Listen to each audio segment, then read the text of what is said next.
Hello friends, আমি sweeties কিচেনে তোমাদের স্বাগতম। আজকে আমি বানাবো লাউ দিয়ে ডিম ভাজা। তো কেমনভাবে বানাচ্ছি সেটা ভিডিওটা প্রথম থেকে শেষ পর্যন্ত দেখতে থাকো। এখানে আমি একটা কড়াই বসিয়েছি, আর কড়াইটা গরম হলে এখানে সর্ষের তেল দিয়ে দেবো।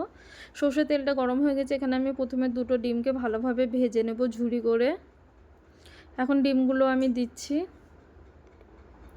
এতে অল্প পরিমাণে লবণ দেবো আর ঝুরি করে ভালোভাবে ভেজে নেব। ডিমগুলো ভালোভাবে ভাজা হয়ে গেছে, এখন আমি একটা প্লেটের মধ্যে উঠিয়ে নেব। আর এই কড়াইয়ের মধ্যে আবারও সর্ষের তেল দিয়ে অল্প কিছু বেরেস্তা বানিয়ে নেব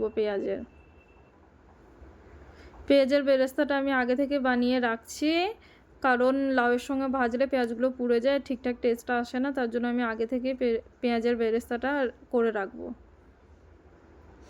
পেঁয়াজটা ভালোভাবে বেরেস্তা হয়ে গেছে, এখন পেঁয়াজটা আমি উঠিয়ে নেব।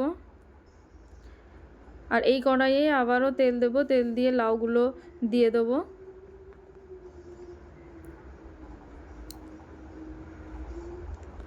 এখন লাউগুলো ভালোভাবে নেড়েচেড়ে এতে গুঁড়ো মশলাগুলো দিয়ে দেবো।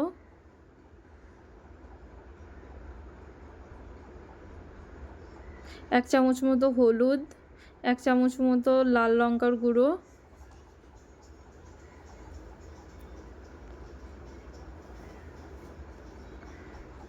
আর একটুকু ধনিয়া পাউডার দেবো আমি। ভালোভাবে মিক্স করে নিয়েছি, ভালোভাবে মিক্স করা হয়ে গিয়েছে। এতে পরিমাণ মতো লবণ দিয়ে দিচ্ছি, আর এটাকে ভালোভাবে নেড়েচেড়ে আমি ঢাকা দিয়ে কুক করব 10 মিনিট মতো। এতে একটুকু পরিমাণেও জল দেব না, কারণ লাউয়ে এমনি জল ছাড়ে, ঢাকা দিলে সেদ্ধ হয়ে যাবে। তাই আমি এখন ঢাকা দিয়ে 10 মিনিট পর্যন্ত রান্না করে নেব।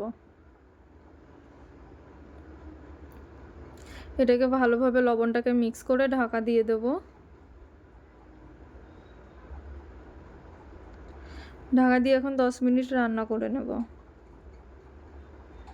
10 মিনিট হয়ে গেছে, ঢাকনাটা খুলে দেখব সেদ্ধ হয়েছে কিনা ভালোভাবে। এখন লাউটা এই পর্যায়ে খুব ভালোভাবে সেদ্ধ হয়ে গিয়েছে। এখন আমি বেরেস্তা আর ডিম ভাজাগুলো দিয়ে দেব।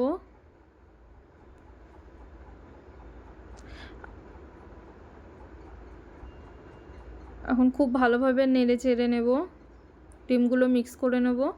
ডিমগুলো মিক্স করা হয়ে গেছে, এই পর্যায়ে আমি একটু জিরে গুঁড়ো দিব।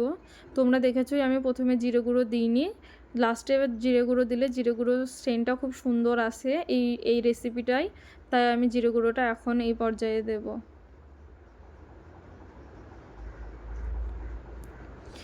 এক চামচ মতো জিরে গুঁড়ো দেব।